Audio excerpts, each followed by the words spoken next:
Welcome minions! After going through the raid yesterday, today is time to go over Mythic Plus. We are fair people here, so after going through the first part of the grouped content, today we do the second part, the smaller grouped content, Mythic Plus. We haven't also, similarly to the raid, we haven't looked into this in like 10 days or so, almost 2 weeks, so it's time to go and take a look at what's changed in the meantime. So the first category, this time we are going to just switch it upside down. Instead of going tank and healers and then melee DPS and then range DPS, we are just going to start from the range DPS this time. That's right. Subverting everyone's expectations, we're going to start with the ranged. So the range DPS, what we get to see from the range DPS is that on the somewhat surface, the representation has remained mostly the same. There has been some movement, obviously. Primarily, the movement involves Beast Mastery Hunter getting slightly higher in representation. That's not really too much to call home about. So instead, we are going to be taking a look, first of all, at how does it change from when you complete keys at plus 15 and higher all the way into the plus 20, because now we have enough keys, we have enough numbers starting to get past the plus 20 mark, where we get to see what the big boys are choosing to do at higher keys compared to previous seasons. This time, the main change, I guess you can say, when you go from 15 to 20 for the range DPS, is that, of course, the secondary specs lose percentage and it only fixates primarily on 4. Marksmanship Hunter, Elemental Shaman, Frost Mage, and then, still there, Balanced Druid. These are the specs that have been doing nice, I guess you can say, this second season of Mythic Plus. What I want to stop to talk about for a second is Elemental Shaman, since when we look at what we had right before entering Season 2, so at the end of Season 1, it looked like this. And it's very reminiscent to what we have now. Balanced Druid is still high, Marksmanship Hunter is still high. Sure, Mage is not high because it's fire, Mage is high because it's frost, but it's still high. And then you have Warlock, which is not very high. Regardless of whether or not you're playing Affliction, or you're playing Destruction, or you're playing Demonology, it did not change too much from Season 1 to Season 2. The representation at the higher keys of Mythic Plus remained, lower. The real change is Shaman, right, which has gotten much higher. Ever since, this is something we have noticed before, ever since they got buffed in their AoE in 9.0.5, they have started to get more and more representation, even at the tail end of Season 1. During the Great Push tournament, you have started to see more and more Elemental Shaman in, high competitive groups in Mythic Plus. So in Season 2, we see that Elemental Shaman is now much more represented at the higher/highest of keys. Elemental is here because they do have a very, very high AoE output. So this is how Elemental is going to look, basically. Most of the keys, there are going to be some slight utility choices, but the majority of the package, really, is just around your Storm Elemental for AoE, your Aftershock for faster application of your Legendary, and that's what the entire build revolves around, your Echoes of Great Sundering. Elemental is in a situation where their AoE is so much stronger than a single target that they don't even bother to try to, to focus their AoE when it's needed. For example, Tyrannical. It doesn't matter if it's Tyrannical, I am still going to stay in my AoE build. Because if my base AoE power is 100 and I can make it stronger with my build to become 200, whereas at the same time my single target is 50 and I can empower it with the specific build to make it strong 75, then why am I even bothering to make my single target stronger? My AoE can be so much more powerful if I pick the right talents and the right legendary that there is no real point in trying to buff up my single target, given that it's so much lower. And that is how, basically, Elemental has been living in Mythic Plus. You see this pool, you have Elemental with its cooldown sap, it's doing very good damage, very consistent AoE damage. This is, this pool is over a minute long and the AoE is very stable. And then you have the single target pool and you have the Shaman being beaten in DPS by a Holy Paladin. That's kind of how it is. Elemental Shaman has further given up trying any sort of glories when it comes to single target or some niche hipster cleave shit by abandoning Necrolord. Now more and more elemental shamans are moving over to Nightfang. Nightfang gives you a better AoE ability, but more importantly, way more important than the extra AoE ability you gain, Fate Transfusion, what you gain is Korain. This rhyme was not intended, but it's still true. We talked about Soulbinds already yesterday. Korain is very powerful when it comes to AoE because it gives you Wild Hunt tactics and First Strike. So being able to have 25% more crit and 10% more damage as soon as you pull the next pack in Mythic Plus is perfect for specs with AoE. So as a shaman, you want to finish the previous pack with Earthshock on the target, so you keep your 20-second long buff of Earthquake, prop up Stormkeeper and start the pull, put the Earthquake down, and you have all of the buffs of Korain rolling, which is very, very high damage. And that's how they have been able to gain more and more priority in Mythic Plus. Some historians, years from now, will debate whether or not this is also thanks to Fire Mage being nerfed, because now there is a hole. There is a gaping hole left behind by the lack of Fire Mages and their combustion pools in Mythic Plus.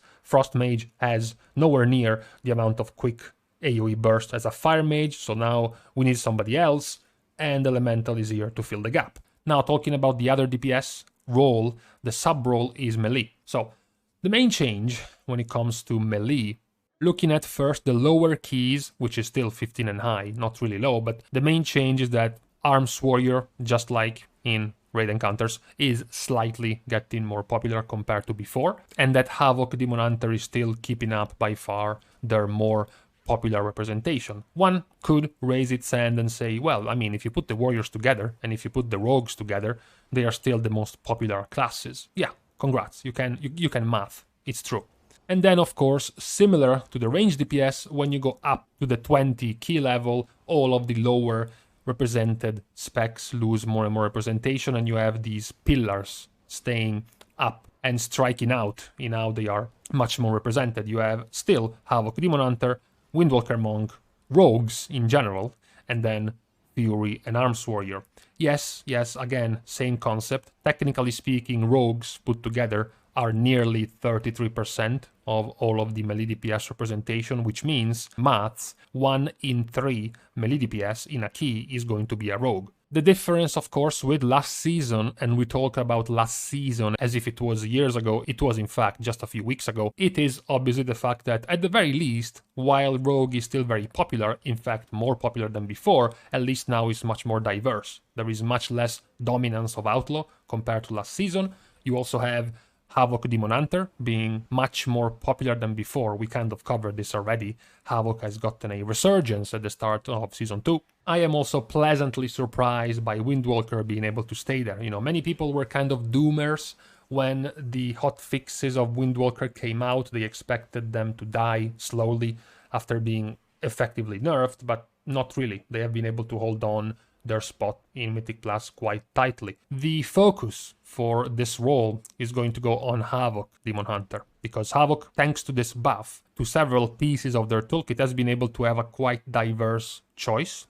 an array of options when they go to Mythic Plus. They can go for the more all-out, brainlit and simple build centered around I-Beam. You pick up Collective Anguish. You don't have to worry about the momentum build. You don't have to worry about extra buttons like Fellblade. You just auto-attack, get a bunch of Fury, I-Beam. You play with a Cycle of Hatred, which means more CDR on your I-Beam, so you can I-Beam even more. And that's your AoE build. But what it can also allow you to do is to go for a more, a more complex, by many people, by most people, they would say probably more entertaining build with momentum. You don't get to play with a Mongo AoE legendary, although you still can, but generally speaking, if you go for this build, you go for momentum, you gain Fellblade, you often also pick up Essence Break instead of Cycle of Hatred because you don't care too much about the I-Beam cooldown reduction since it's not the key part of your build anymore, so it becomes much more varied. You basically double your cooldowns of your rotate, you basically double the abilities in your base rotation, which is a miracle for a Havoc Demon Hunter, so it's much more enjoyable. Not much to say about Havoc other than this, because you have already seen Havoc for 2 expansions already being very popular in Mythic Plus. You already know why it's so good. People have complained about this multiple times. Every single time Havoc has been meta, flavor of the month, and whatnot For some reason, they have a ranged interrupt, they have an offensive dispel, they can have an immunity, they have an AoE stun, they can double jump and nullify a bunch of mechanics, and a bunch of other shit, okay? We already know all this stuff. Now, on to our next role is the healers, okay? So the healers have continued to have this disparity that we have checked out multiple times, which is of course centered around Holy Paladins, being the standout healer in the very highest of keys, while Restoration Shaman remains the very popular one at high to mid keys. So whereas in the 15-ish and up range not much is moving, I mean, you could say, to be fair, that Mistweaver Monk went up by 5%, from 6.8 to 7.1, so that's a glorious increase. But when you look at the higher keys, the 20 keys so far, you see what I'm talking about. The fact that compared to before, we finished the last season at a very harmonious tie between Restoration Shaman and Holy Paladin. Now instead, it's a little bit more skewed towards Holy Paladin. To be fair, Restoration Shaman didn't even lose that much from 33 to 30. It's Holy Paladin that took that 10% more pretty much from all of the other poor healers already being underplayed. Resto, Mistweaver, both Holy and Discipline Priest have lost compared to last season, so that's a little bit disappointing.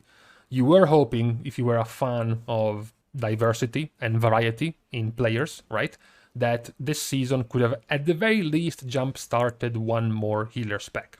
I'm not asking for all 6 of them to be at an even split, an even 16.5 something representation, but at the very least one of them could have made it through. And the answer is no. None of them made it through. It's still just Restoration Shaman and Paladins. Of course, the focus in this list has to go on Holy Paladin. Holy Paladin has slowly but inexorably moved away from Glimmer. The Glimmer, the mistake that came out in BFA, and many people actually at the start treated it as a meme until it eventually became the staple way to heal as a Holy Paladin.